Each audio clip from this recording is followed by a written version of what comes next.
Günorta var Asya'nın bir meyvesi, durian meyvesinin satılan yerine geldik. Bu meyve Günorta var Asya'da yetişer ve ise Katar ve Korfu ve benim birinci gerek durian ilk görecek olan kestur nahilek satta görülüyor. Bu meyveni isen kâve yerlerde, otellere, restoranlara da alanoklar durian yiyen olsan girmek kadağan deyip yazılır. Hop yerde.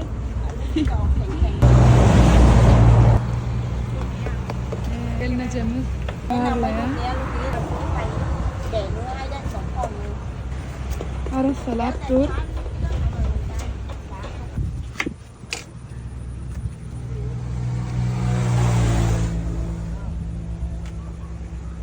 L'Oreal'i içinden çıkarıp alya, ara salat, gloriouslu adamlar.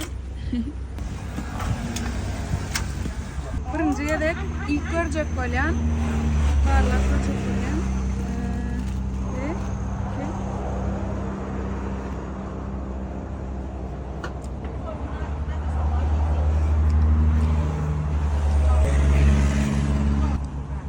normal.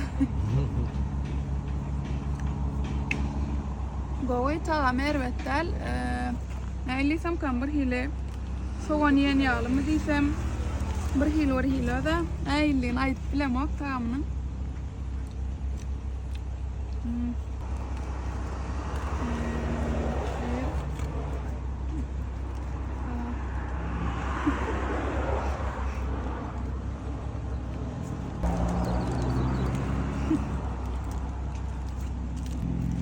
Mağazaya biliyorlar. First time. Ben ağlamadım yani. Onu birinci yedek olan için ortalar. Son iyisen belki öğrensin. Okay. Thank you.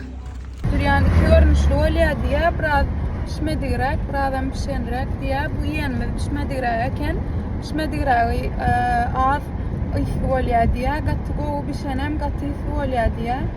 Yani yine de ıysı var.